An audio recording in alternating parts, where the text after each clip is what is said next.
Daf Yomi, Tractate Chullin, page 28a, top of the page, with the words My Lav Be'ov. My Lav Be'ov dika ba'ele lidme leya nicha lo b'chaya dika ba'ele lidme lelaka. What, is it not referring to a bird, as he requires its blood to remove a moth from his garments? If so, apparently birds require slaughter by Torah law, as if that were not the case, then even if a bird were stabbed, covering the blood would be required. The Gemara rejects that proof. No. The Braita is referring to an undomesticated animal, as he requires its blood to use as a red dye, which is the word lelaka. Therefore, no proof may be cited from this Braita that birds require slaughter by Torah law. Tashema malak besakin mitamim bigodim abeis hablio. Vi hamlet ein shchitel oif min atoiro hinam yidechi tavar le shidra umafrekes havya le treifo tehaning le sakin etaharo midin avelo. The Gemara cites proof from a Mishnah in Zavachim 68a. Come in here. If one cut the nape of the neck of a sacrificial bird with a knife instead of pinching it with his fingernail, the bird carcass renders the garments of one who eats the bird ritually impure when the meat is in his throat. The Gemara explains the proof. And if you say that the slaughter of a bird is not obligatory by Torah law, then although when cutting the bird from the nape, he breaks the spine and the neck bone with the knife before severing the gullet and windpipe, and it indeed becomes a treifa and may not be eaten, cutting the simanim with the knife should be effective to purify it, meaning to prevent it from assuming the status of an unslaughtered carcass. The fact that the garments of one who swallows the meat of the bird becomes ritually impure indicates that slaughter is the only method effective in permitting the consumption of a bird and for preventing it from assuming the status of an unslaughtered carcass. Hud Yomar ki haytana ditanya v'lazor kapal b'Rabi Omer ma Talmud loyma af kasher yochel et hatzvi v'goyno v'chima lemadu mitzvi v'ayal v'yato. The Gemara rejects that proof, although it is clear from that Mishnah that slaughter of birds is obligatory by Torah law. Rabbi Yitzchak ben Pinchas states his opinion in accordance with the opinion of that Tana who holds that it is not obligatory by Torah law, as it is taught in a Braita that Rabbi Elazar Hakapar, distinguished sage, says, what is the meaning when the verse states, however, as the gazelle and as the deer is eaten, so you shall eat of it. Deuteronomy 12:22. And what now have we derived from the gazelle and the deer with regard to disqualified consecrated animals?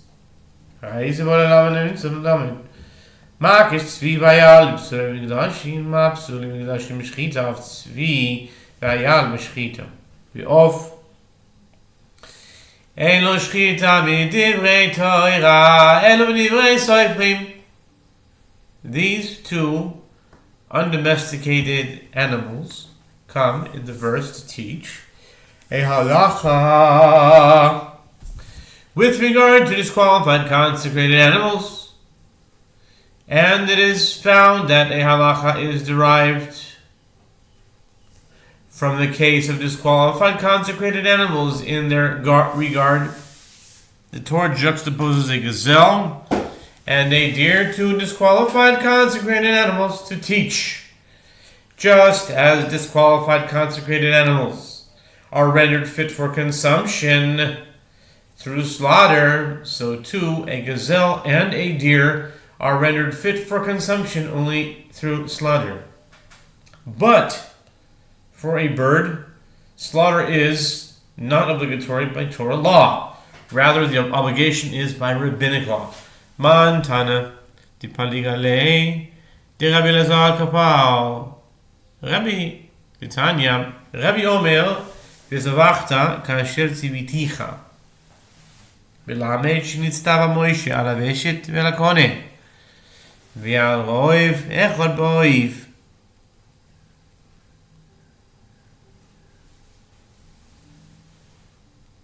Bebehema. Rav Echad Boiv, al Vel Rav Shnayim Bebehema. Okay, and Gemara asks, who is the Tana who disagrees with Rabbi Elazar HaKapar and holds that the slaughter of a bird is obligatory by Torah law? It is Rabbi Yehuda Hanasi. As it is taught in the Braita, Rabbi Yehuda Hanasi says, the Torah states, and you shall slaughter of your herd and of your flock, which the Lord has given you, as I have commanded you. Deuteronomy 12:21. This verse teaches that Moses was previously commanded about the halachot of slaughter, even though they are not written explicitly in the Torah. It's a good point. As I've commanded you, but it doesn't say the commandment, so it must have been outside. Yeah. It's interesting.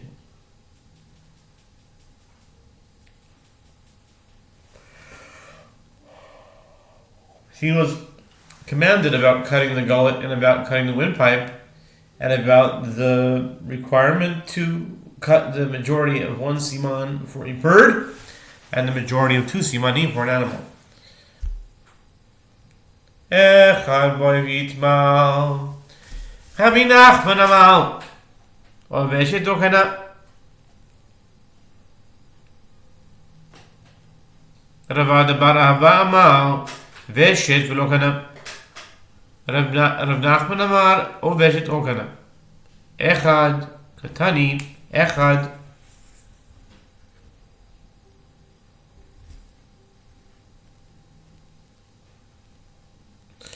Oh, Rav Nachman Oveshet okana Echad katani Echad koldu. Rav bar Ahava amar Veshet v'lo kana my Echad miyuchad. The Mishnah teaches that in the case of one who cuts one siman in a bird, his slaughter is valid. It was stated that there is an Amoreic dispute with regard to this matter. Rav Nachman said one may cut either the gullet or the windpipe. Rav Adabar Ahava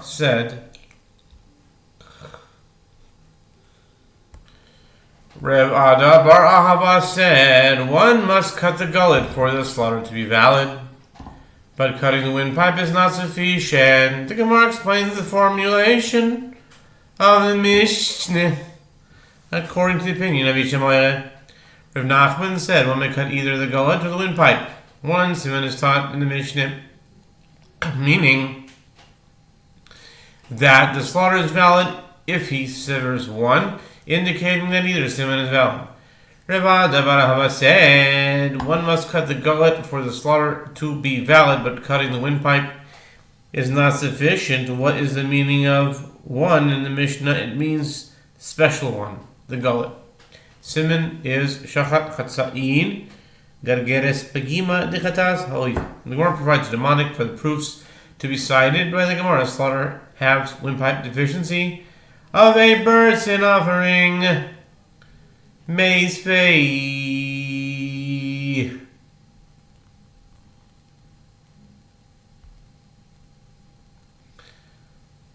Shachad et Aveshet Yachakach Nishmita.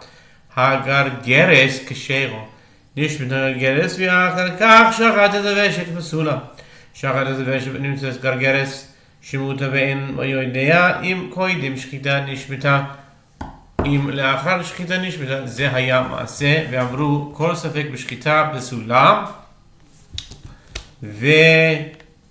ואילו שחיטה בגרגרס לא קטני. The Gemara raises an objection to the opinion of Rav Nachman from a right. If one cut the bird's gullet and thereafter the windpipe was displaced, the slaughter is valid. If the windpipe was displaced and thereafter he cut the gullet, the slaughter is not invalid. The slaughter is not valid. With regard to a case where one cut the gullet and the windpipe was found displaced and he does not know if it was displaced prior to the slaughter or if it was displaced after the slaughter. Weiter. Where are we holding?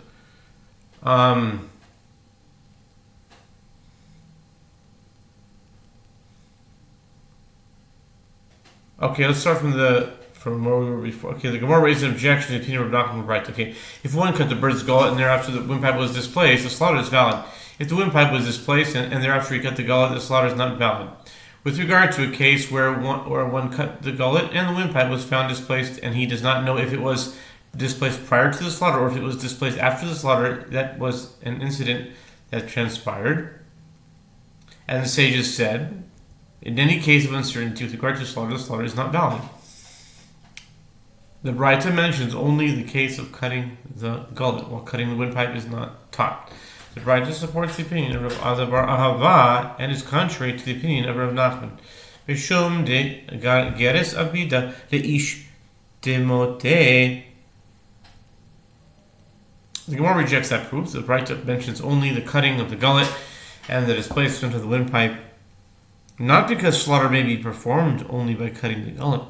Rather, those scenarios were mentioned because the windpipe, unlike the gullet, is likely to be displaced. Tashima shachat shnei chatzoi simonim be'oif pesula ve'in tzarich lo'ima be'behema. Rabbi Yehuda Omer be'oif ad sheyishchot et haveshet et haveridin mishum deveshet samuch leveridin. The Gemara suggests, coming here, proof contrary to the opinion of Nachman from Braita. If one cuts two halves, one half of each of the simanim in a bird, the slaughter is not valid, as the requirement is that a majority of one siman is cut, and needless to say, the slaughter performed in that manner is not valid in the case of an animal where the requirement is that a majority of both simanim are cut. Rabbi Yehuda says, in a bird, the slaughter is not valid until he cuts the gullet and the veins. The veins must be cut so that the blood will drain from the body. The fact that Rabbi Yehuda mentions cutting only with the gullet and not with the windpipe indicates that slaughter is valid. Only when the gullet is cut, the Gemara rejects that proof. Rabbi Yehuda mentions only the gullet because the gullet is adjacent to the veins. Toshima shachal chatzi galgeres v'sheha kedei l'shchita cheres v'gam ha'shchita l'kshera. My lav ba'oif, my gemara legalgeres lo. Bebehema umay gemara l'shchita kula. The Gemara suggests, coming here, proof in support of the opinion of Rav Nachman from Braita. If one cut the windpipe and interrupted the slaughter for an interval equivalent to the duration of the slaughter of another animal, and then completed his slaughter, the slaughter is valid and it is not invalidated due to the interrupted slaughter. What is it? Is the Braita not referring to the slaughter of a bird? And what does the term completed it mean with the Braita? Doesn't it mean that he completed cutting the windpipe which he had started cutting, indicating that with the cutting of the windpipe the slaughter is valid in accordance with the opinion of Rav Nachman as opposed to the opinion of Rav Azar bar Ahava? The Gemara rejects that proof. No, the Braita is referring to slaughter of an animal for which both simanim must be cut, And what does the term completed it mean in the Braita? It means that he completed the entire slaughter. Tashima b'harei geshayachatzi kone pagum v'hoisif olav kol shehu gemara shchitato keshera ma'ila boi f'umay gamoi gemara likone lo b'behema umay gemara leveshet. The Gemara suggests coming here a proof in support of the opinion of Nachman from a Braita. In a case where half of the windpipe was deficient, meaning somewhat cut, prior to the slaughter, and the slaughter added to that deficiency an incision of any size and completed it, the slaughter is valid. What is it not? Is it not referring to the slaughter of a bird? And what does the term completed it mean in the Braita? Doesn't it mean that he completed cutting the majority of the windpipe, indicating that cutting the windpipe renders the bird fit for consumption? The Gemara rejects this proof. No, the Braita is referring to the slaughter of an animal for which both simonim must be cut. And what does the term completed it mean in the Braita? It means that he completed the entire slaughter by cutting the gullet. Tashma. Keitzad molkin chatat bo ha'oib choitech shidro mafrekes below oib basod shemagia leveshit oil hakone higia leveshit oil hakone choitech simonecho v'roib basa ivan oila shnayim oiroib shnayim tiyufta Rabbi Ada bar ahava tiyufta. The Gemara suggests when you are proof in support of the opinion of Nachman from Braita. How does one pinch the nape of the neck of a bird sin offering? Using his thumbnail. The priest cuts the spine and the neck bone without cutting the majority of the surrounding flesh until he reaches either the gullet or the windpipe. Once he reaches the gullet or the windpipe, he cuts one siman with his nail and a majority of the surrounding flesh with it. And in the case of a burnt offering, he cuts the two simanim or the majority of the two simanim. The Gemara concludes the refutation of the opinion of Rav Ada bar Ahava from his Braita is indeed a conclusive refutation. My havila Kidaka Amrit Dilma Shani Hasam Diika Shidra Umaf Rekes. The Gemara asks what halachic conclusion was reached about the matter. The Gemara asks in response what halachic conclusion was reached about the matter. It is, as you said, that the opinion of Ada bar Ahava was conclusively refuted. The Gemara says that there is not absolute proof for the Braita, as perhaps it is different there with regard to pinching. As in the case, there is the spine and the neck bone that are cut initially, and therefore cutting the windpipe is sufficient. But in the case of slaughter of a non-sacred bird, perhaps only if one cuts the gullet, the slaughter is valid. My Tashmat Yehu bar Avaza dehava beirava asaki mimas dema amarava hechinavid. The Gemara asks, what then is the halacha in the case of slaughter? The Gemara answers, come on here, the proof from the following incident, that there was a certain duck who was in the house of Rava, which came for slaughter with his neck filthy with blood, and they did not know whether the blood was the result of its windpipe having been severed or its gullet having been perforated, in which cases the duck was a treifa. Rava said, what should we do with regard to this duck? Okay, stop here, since it's the end of the Amud.